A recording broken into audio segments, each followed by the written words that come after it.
especially with like modern reproductive methods like IVF and all these like different ways that science has brought about having children. Women don't have to be forced into having children early on at the cost of their careers. They could go ahead and sacrifice a family. The problem here is that we don't educate women enough to tell them, like, look, if you want to pursue a career, fine, but understand that as you rise up the ranks and make more money and increase your status, your ability to formulate a family is going to be significantly harder, because as women acquire resources, their standards go up. As their standards go up, fewer and fewer men can meet that standard. Do you really think that women have too high of standards, though? Absolutely. Women's standards are way too high. Like, we got girls that are mids wanting like a dude 6 foot plus, making 100 grand plus a year. Myron Gaines absolutely dismantles the illusion of career feminism in this clip.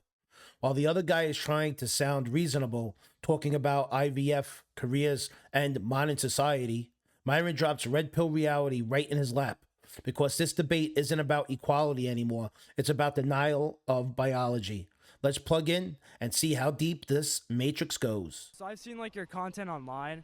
Yeah. And so like my question to you is like, what exactly is like, I've seen most of your podcasts with like women and everything. And my question is to you, like, what is like your goal? Like what is the message that you're trying to send to men, young men? So the question is, what is my message, my goal with the podcast? Men. To young men specifically. To young men? Yeah. To get back in the kitchen. Get back in the kitchen? Yeah, to get back in the kitchen, yeah. To have guys have the balls to finally stand up and Grow say you some need to go back to the cojones. kitchen. All right. Do you think that's like productive as a whole? Like, do you Uh-oh. think Go back to the kitchen? His vagina just got telling hurt. young men to tell young women to go back to the kitchen will work? Yeah. Yeah. And I'll explain why. A guy that could tell a go back to the kitchen is a guy that's in his masculine frame. A guy that's in his masculine frame understands that he has duties and responsibilities to a family and to his woman. So by him telling her to go back to the kitchen, what he's doing is he's leveraging her greatest strength, which is making sandwiches, not making careers. So that's why I think men need to get the balls to tell women to go back to the kitchen. What makes you think that women aren't capable of leading the same careers, though, as men?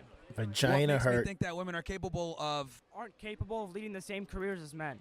Look at his face. Because they're inferior to us in almost every metric that matters. They're weaker, they're smaller, they're shorter, they're more vulnerable. Vagina. You know, they're just not equal to us in any way. Now, again, I want to be clear about this. This doesn't mean from an inherent human value. I would argue from a human value, actually, they hold more value because they incubate the next generation. But when it comes to practicality and performance, men are superior in every regard. Hadouken. So my question to you is, in the modern day, with like, you know, you mentioned these like physical differences between men and women, biological difference between men and women. In the modern day, how much of this, like, you know, women are shorter or are weaker to men biologically? How much of that like materially matters in the workplace? How much does a woman's biology and her physical matter in society? Well, you mentioned women being like biologically weaker than men. Yeah. Right. But how much does that matter on a scale of like, if most jobs nowadays aren't hard labor, if most jobs are in the office, if most jobs are leading whatever it may be, corporate type jobs? Yeah, no, I see your position, but that's what I mean when I say we've civilized the world so much and modernized it so much that like we forget how women really are, if we're going to be honest, right? With this, how much we've modernized society. Like, we've made it where it's like, oh, you're a woman, you want to join the military? Cool, like, just go ahead and come on in. Oh, you want to be a cop? Oh, yeah, sure, just come on in, because of equality, inclusivity. I think it's all good to be equal and egalitarian until you get hit with reality again, right? This is why I agree with what Pete Hegseth did, where he, you know, brought back military standards, said, yo, women shouldn't be serving in certain positions. We need to stay lethal and stay powerful. We don't want to be in a position where it's like, oh, we get punched in the face, then we realize, oh, we weren't prepared. I think it's best to be prepared from the beginning. So, you know, inclusivity at the cost of productivity is a big problem. But what is like the material productivity cost? Is there something that can be measured? What? Like, what is the true productivity cost of having? Up, man, 'cause it's really, is it? Okay, sorry. Like that and, well, go ahead. Like, is there a measurable productivity loss in having women in the workplace? Well, here's the thing. I think that the productivity measurement that we should be focusing on is, are we having kids? Are we having nuclear families? And what feminism has effectively done is it's come in and it's destroyed the nuclear family, because women are more concerned with chasing a career versus chasing a family. And I think that's where a lot of problems happen. I don't know. Like, I don't think that's entirely true. I think there's. You don't think feminism contributed to the destruction of the nuclear family? To the Children, I think children the are loss raising of the themselves nuclear these family days. as a family structure could be like, is derived from a lot more than just modern feminism. That could be. Of course, there's going to be multiple factors, but I would argue feminism has been one of the key ingredients to the destruction of the family unit. And then who's to say that women are, they have to be confined to the structure of a nuclear family? Like, who says exactly that is the right path for women? And that we have having a family? I mean, not, but like, why can't they have a family later in their careers when they choose to? Because by then they're too old and used up, unfortunately. Right? Like by the time a woman hits like in her 30s, most of her eggs are gone. So it's going to be significantly harder for her to actually have children into her 30s. So like, a woman she should in be her trying 30s to mate to and have children when she's younger. I mean, there's still plenty of women now who are They having do children it, in the 30s. And but it is a little. But this is why we more got more risky. Like this is why we got autism and all these other mental problems, is because women are having kids later, kids come out. You know what I mean? It's Those like are facts. it's ridiculous. So that is true. I think if we want to have an optimal, healthy society, women should be having children at their optimal health in their 20s. And just because women can have kids at 30 doesn't mean that we should allow that to happen, because a lot of them have failed pregnancies as well. Would you not say that completely excluding that part of the population from the workplace would actually be less productive as a whole for society? Say that again? Would you not argue that excluding women as a whole from the workplace would not really just be less productive for society as a whole? Well, we would have to do it in segments, right? You can't just say, all right, all you guys back to the kitchen right now. We'd have to do it in waves. Like when you're getting on a plane and they say, all right, party 1 can get on now. Party 2, you guys can get on. We got to do it like in waves. All right, hot girls, you go back to the kitchen. Wait a little bit. All right, you mids, now you guys can go back to the kitchen. Then, wait a little bit more. All right, you can go back to the kitchen, but you can't eat nothing. You know what I mean? Like, we just got to go in and everyone gets a free apron as they return to the kitchen. I mean, yeah, I disagree. I think, especially with doing it in waves?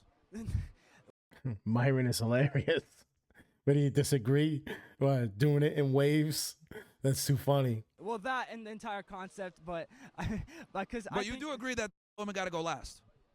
I didn't say that. But okay. I think especially with like modern reproductive methods like IVF and all these like different like ways that science has brought about having children, women don't have to be forced into having children early on at the cost of their careers. At first glance, it looks like a civil discussion. One guy saying women can have kids later thanks to science, but Myron flips it. Sure you can, but it comes with a price. The price? Fewer families, collapsing birth rates, and women chasing careers that don't love them back. He's not attacking women, he's attacking the programming that sold them the lie that success replaces fulfillment. This is where the glitch shows up. The modern system pushes women into the workforce, not because it empowers them, but because it taxes both genders and doubles the labor supply. It's not about choice, it's about control. By convincing women to delay family for a job title, the matrix keeps everyone dependent on the system, childless, lonely, and obedient. That's why Myron gets back in the kitchen line, though exaggerated, isn't literal. It's metaphorical. He's saying, get back to what's natural, not what's manufactured.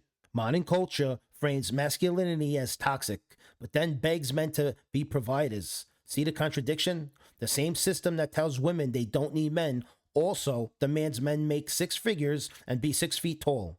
And when women start believing they're 10s because social media inflated their egos, the dating market collapses. Average women think they deserve elite men because the digital world removed consequences. Well, again, they could go ahead and sacrifice a family, but I think the problem here is that we don't educate women enough to tell them, like, look, if you want to pursue a career, fine, but understand that as you rise up the ranks and make more money and increase your status, your ability to formulate a family is going to be significantly harder, because as women acquire resources, their standards go up. As their standards go up, fewer and fewer men can meet that standard. Is it really, do you really think that women have too high of standards, though? Like, Do I think that women have what? Too high of standards? Do you sincerely Absolutely. believe that? Women's standards are way too high. Way too high. Can you explain? We got girls that are mids, wanting like a dude 6 foot plus, making $100,000 plus a year. Like, and I would blame social media on that, and them being educated and having access to more resources. I mean, I think there's definitely some, social media has contributed, but I think that also applies to men in the same vein. I think a lot of men have also distorted reality on what they expect. I would argue, so I see your perspective. If I took 100 men and I took 100 women and I asked the men to rank themselves of where they think they stand in the sexual marketplace, like what they would rate themselves, versus if I took 100 women and asked them where they rate themselves, the men would probably be closer to where they actually stand. So in other words, the guys would probably be more humble and rate themselves as 5, 6, 7, right, more average, versus a majority of the women are going to say I'm a 10. So there's a very stark contrast between how the genders see themselves in their value. Women tend to overestimate their sexual market value versus men tend to undervalue theirs. So I understand what you're Better saying. to but my overestimate question to you than then is, underestimate, I do you say. not think that's a result of the patriarchy in some way? And that, because, so I'm a short man, and a lot Yeah, of, you're cooked. It's going to be hard for you to get a chick. Well, I have a Hey, girlfriend. man, I have I'm a long-term short. girlfriend, and It's all How right. long y'all been together? Short and about a height, year but and a I'm half tall now, and talent. we've You been guys girlfriend met in for fun. college? No, in high school. So as you guys age, Yeah. if your status doesn't go up and you don't make more money and she either comes close to you or surpasses you, your chances of staying in said relationship are going to drop off precipitously. Okay, And that's a hardcore reality because women are resource extractors. Women are, hypergamous. Well, okay, so, but what I'm trying to say is that a lot of the things that I've gotten as a short man or as whatever have been primarily from men.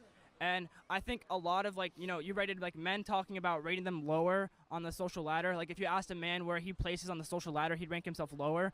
Do you not think a lot of that is because it's standards imposed by men on men as well? Yeah, and that's a good thing because we tend to operate in reality because of these standards. Women don't have those standards. Like I was discussing this before, women don't understand the concept of hierarchy. And the reason why they don't understand the concept of hierarchy is because it's not required for them to mate, right? So I'll start from the beginning. Everyone is put on earth to mate, right, and have children. For men, for us to have children and mate, we must rise up the ranks in the hierarchy to have sexual access to women. For women to mate, they don't have to rise up the hierarchy to have sexual access. So since they don't need to understand hierarchy to get sexual access, they just exist. And they're not aware of this stuff. But I'll explain it even better in your situation. If your woman stayed the way that she is right now, you're never leaving her. But if you stay the way that you are right now, she's going to leave you. See the difference? Truth.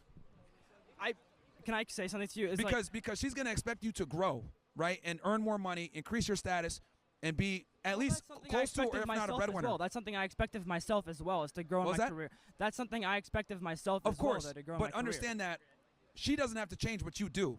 And that's precisely my point. Because men Makes are sense. fundamentally held to a hierarchy standard, whether they want to accept it or not. Let's be real. The patriarchy isn't oppressing women. The Matrix is. It sold feminism as freedom, when in reality, it's just a new form of enslavement. Career chains disguised as empowerment.